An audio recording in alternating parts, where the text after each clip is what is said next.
فأنا ناصح لإخواني بالصدع بالحق تبيض وجوههم. السكوت في مسألة الحزبية يضرها، فاصدع بما تؤمر وأعرض عن المشركين. سلامي على دماج ورجالها والشيخ يحيى ودار العلم يا سعد بانيها. بسم الله الرحمن الرحيم. إن الحمد لله نحمده ونستعينه ونستغفره ونعوذ بالله من شرور أنفسنا وسيئات أعمالنا. من يهده الله فلا مضل له ومن يضلل فلا هادي له. أشهد أن لا إله إلا الله وحده لا شريك له وأشهد أن محمدا عبده ورسوله صلى الله عليه وعلى آله وسلم تسليما كثيرا مزيدا. Amma ba'du, ikhwan fiddin, azani wa azamukumullah. Kita akan kembali melanjutkan kajian kita Al-Mabadi' al-Mufidah fi Tauhid wal Fiqh wal Aqidah, fondasi-fondasi dasar yang bermanfaat dalam pengesahan Allah, pemahaman ibadah serta ideologi, tulisan Syekh Yahya ibn Ali al-Hajuri hafizahullah ta'ala. Kita berada pada bagian kedua dari kandungan buku ini, tepatnya pada Mabadi' al-Fiqh. Masih pada pembahasan tentang wudu. Ada beberapa poin terakhir masih berkaitan dengan wudu sebelum nanti dilanjutkan dengan pembahasan tentang sholat. Kita akan ambil poin yang berikutnya. Kata Syekh Yahya ibn Ali al-Hajuri hafizahullah ta'ala, At-Tsani wasittun, poin yang ke-62. Yang ke-62. Idza hadaratis salatu wa lam tajidil ma' fatayammam.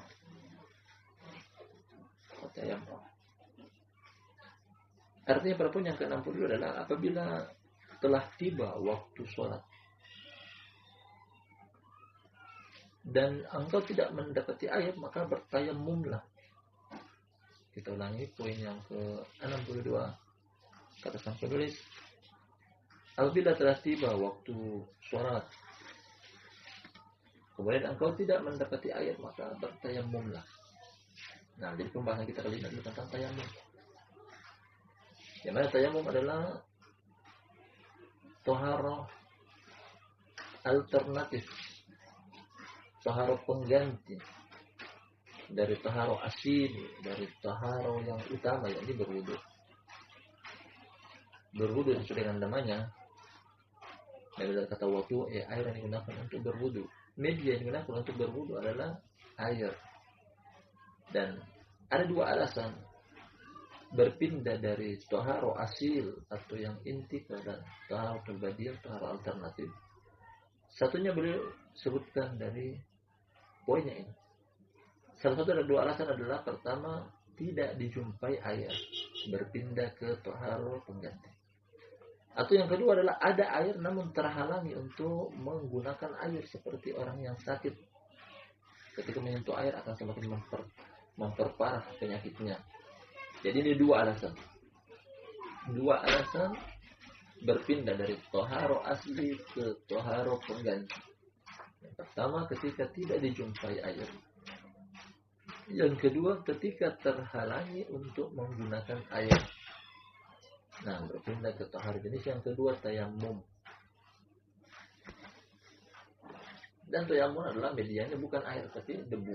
Akan datang nanti dari dalil yang beliau akan sebutkan kepada kita. Nah, bertayammum menggunakan debu yang suci. Kita baca dalilnya, kata beliau. Wad dalilu qauluhu ta'ala, dan sesungguhnya adalah perkataan Allah yang maha tinggi. Kali ini dalil pertama, sebelum disebutkan itu juga datang dari hadis, datang pertama dari ayat. Kata Allah yang maha tinggi, falam tajidu ma'an fatayammamu sa'idan thayyiban famsahu biwujuhikum wa aydikum minhu. Kita artikan ayat dari surat Al-Maidah, kata Allah, dan kalian tidak menjumpai air, tidak mendapati air, maka bertayamumlah dengan debu yang suci. Famsahu biwujuhikum wa aydikum minhu. Usaplah wajah-wajah kalian dan tangan-tangan kalian darinya, dari media debu yang suci tadi. Dari ayat ini pertama menerangkan tentang alasan kenapa berpindah dari toharo asil ke toharo badil. Toharo asil adalah toharo yang inti, berpindah ke toharo pengganti atau alternatif. Alasannya kalau tidak dijumpai air. Alasan yang kedua adalah tadi bahwasanya ketika ada air namun terhalangi untuk menggunakan air, seperti orang sakit. Kemudian poin yang kedua juga yang diambil dari ayat ini, Allah menyebutkan tentang media yang digunakan untuk bertayamum, sa'i dan thayyibah. Debu yang suci, debu yang baik. Ada dikatakan debu yang baik itu adalah tidak semuanya debu baik. Nah, tidak semuanya debu yang dijumpai adalah baik. Terkadang kotor, terkadang najis, terkadang tidak pantas untuk digunakan, seperti permukaan tanah yang barusan dihujani oleh air hujan. Dan ini becek, tidak ada debu. Kemudian pada potongan akhir dari ayat ini diterangkan tentang tata cara dari bertayamum. Famsahu biwujuhikum wa aydikum. Nah, usaplah wajah-wajah kalian dan tangan-tangan kalian darinya.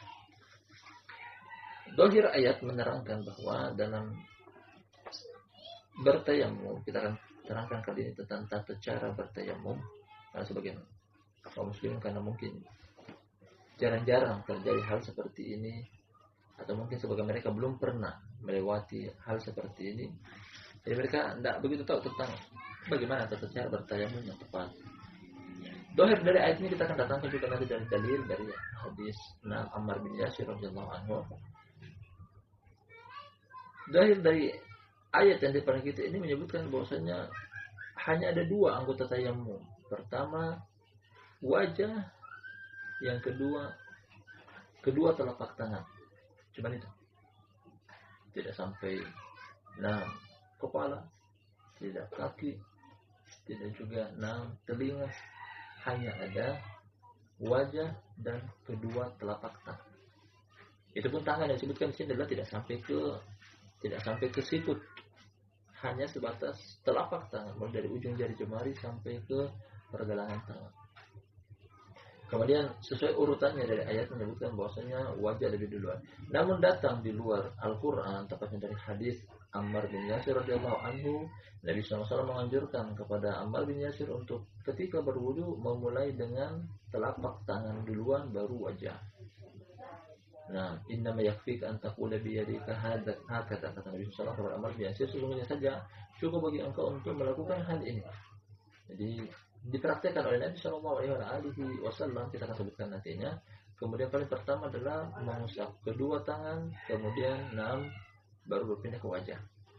Jadi tata cara dalam bertayamum adalah pertama bentangkan kedua telapak tangan kita, membentangkan kedua telapak tangan kita dalam keadaan terbuka, kemudian tepuk di permukaan bumi yang bisa jadi dijumpai ada debu yang baik atau suci, baik itu di lantai atau di dinding atau di atas batu atau bahkan langsung ke permukaan bumi berupa tanah. Ditepuk satu kali tepukan dengan kedua telapak tangan yang terbuka.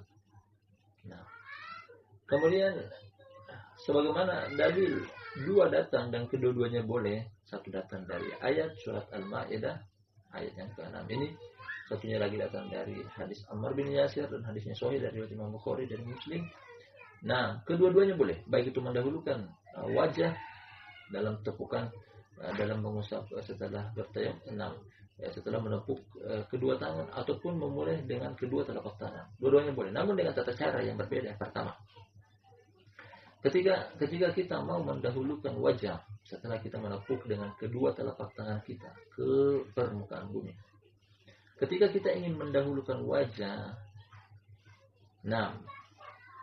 setelah kita menepuk di permukaan bumi, kita meniup telapak tangan tersebut, baru kita gosokkan ke wajah. Setelah wajah baru kedua telapak tangan saling bertepukan. punggung tangan kanan ditepukkan ke telapak tangan kiri, kemudian sebaliknya.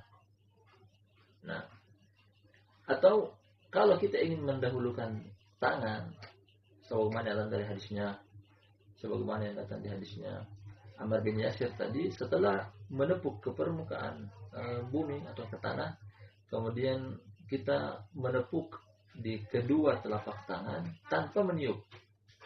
Ini kalau tangan yang didahulukan lebih duluan, tanpa meniup, kemudian baru berpindah ke wajah. Dan dua-duanya boleh.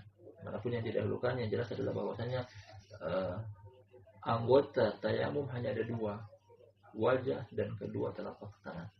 Kita katakan telapak tangan karena tidak perlu sampai ke pergelangan, tidak perlu sampai ke ujung tangan, yang hal ini ada siku, hanya kedua telapak tangan saja. Kita ulang sekali lagi tentang tata cara bertayamum ada dua. Nah, pertama diketahui dulu bahwasanya anggota tayamum hanya ada dua, wajah dan telapak tangan. Mau mendahulukan tangan, kedua telapak tangan, atau mau mendahulukan wajah, kedua-duanya boleh. Kedua-duanya terdapat dalil padanya. Satunya dari surat Al-Baqarah ayat yang ke-6, kedua hadisnya Ammar bin Yasir dalam riwayat Imam Bukhari dan Imam Muslim. Nah, ketika dia ingin mengusap wajahnya duluan, setelah menepuk ke permukaan yang terdapat debu, dia meniup dengan mulutnya. Setelah menepuk, kemudian meniup dengan mulutnya kedua telapak tangan tersebut, baru diusap ke wajah. Setelah itu saling menepukkan kedua telapak tangannya. Namun ketika yang dia ingin lebih duluan memulai dengan kedua telapak tangan tanpa perlu meniup, langsung menepuk kedua telapak tangan, salah satu punggung tangan ditepuk ke telapak tangan yang lainnya, dan kemudian kebalikannya sebanyak 2 kali. Setelah itu berpindah ke wajah. Kita baca berikutnya. Kata Syekh Yahya ibn Ali al-Hajri hafizahullah ta'ala sampaikan, wa sa'idu huwa turabul ardi. Dan as-sa'id yang dimaksud dengan debu, huwa turabul ard, adalah tanah dari permukaan bumi. Tanah dari permukaan bumi. Nah, dari permukaan bumi. Atau yang bisa kita katakan bahwasanya di situ terdapat debu, entah itu di dinding rumah, baik bagian depan ataupun bagian belakang. Kita rasa bahwasanya ketika memegang permukaan bumi dimanapun itu, kemudian kita merasakan bahwasanya di situ ada debu. Nah, itu yang boleh kita gunakan untuk bertayamum, sebagai media untuk bertayamum. Yang jelas kata Allah Subhanahu wa taala adalah sha'idan thayyiban, debu yang baik atau debu yang suci. Nah, dan baiknya di sini yang dimaksud adalah bukan yang najis, bukan yang kotor, bukan yang tidak pantas untuk digunakan seperti permukaan bumi yang becek atau basah, debu yang thayyib. Wa dalilu hadis Hudzaifah. Berikutnya lagi hadis. Kali ini langsung hukum dari hadis. Wa dalilu hadis Hudzaifah anna Nabi sallallahu alaihi wasallam qala. Dan langsung hukum berikutnya adalah dari hadis Hudzaifah bin Yaman radhiyallahu anhu, bahwa Nabi sallallahu alaihi wasallam beliau berkata, "Wa ju'ilat lanal ardu kulluha masjidan wa ju'ilat turbatuha lana tahuran idza lam najidil ma'a." Nah, kata Nabi sallallahu alaihi wasallam dari hadis Hudzaifah riwayat Muslim, dan dijadikan kepada kami adalah ungkapan tentang umat Islam, beliau dan umat beliau, dijadikan kepada kami bumi seluruhnya sebagai masjid, tempat untuk sholat. Dan dijadikan kepada kami permukaan tanahnya atau tanahnya, tanah dari bumi tersebut, bagi kami untuk tahuran, alat bersuci. Idza lam najid ma'a, apabila kita tidak menjumpai air, media untuk bersuci selain apa yang kita ketahui adalah air, itu merupakan media bersuci asyil yang utama. Ada media bersuci yang lainnya, nah, yakni debu atau tanah, dan ini namanya media bersuci badil, alternatif. Dan kata Nabi SAW di sini, idalam terjadi apabila engkau tidak menjumpai air. Ini salah satu dari 2 alasan boleh berpindah dari toharo asli ke toharo pengganti. Toharo asli adalah air, toharo pengganti adalah tanah. Boleh berpindah dari air ke tanah atau debu dengan 2 alasan. Pertama, tidak dijumpai air. Kemudian yang kedua, ada air namun terhalangi untuk menggunakan air, seperti orang sakit. Nah, rawahu Muslim. Tips simpel, hanya ada 1 poin yang boleh bawakan kepada kita berkaitan dengan pembahasan tayamum, dan simpel saja apa yang telah kita sebutkan tadi. Dari ayat menyebutkan ada 3 hal. Pertama, alasan berpindah dari taharah asli ke taharah pengganti. Kemudian media yang digunakan untuk bertayamum adalah debu yang suci atau bersih. Kemudian tata cara bertayamum ada 2. Satu ayat datang dari ayat surat Al-Maidah ayat yang ke-6, satunya lagi datang dari hadis Ammar bin Yasir riwayat Imam Bukhari dan Muslim, dan telah kita jabarkan di depan. Wallahu a'lam. Nah, masih dari sewaktu kita akan ambil poin yang berikutnya kembali. Kata Syekh Yahya Ibn Ali Al-Hajuri hafizahullah ta'ala, As-salis wasitun, poin yang ke-63. Poin yang ke-63 kali ini sebenarnya masih berkaitan dengan wudu. Masih ada beberapa poin yang berkaitan dengan wudu belum kita selesaikan. Depan kita masih ada sekitar 1 lagi. Nah, kata beliau di sini, fa idza faragta min wudu'ika taqul, apabila engkau telah selesai dari wudu engkau katakan. Artinya poin ini akan menerangkan kepada kita berkaitan dengan ada doa, ada zikir, ada wirid yang diucapkan setelah selesai berwudu. Nah, selesai berwudu baca doa ini. Dan hukumnya adalah sunnah, tidak sampai tingkatan wajib. Karena tidak ada perintah. Nah,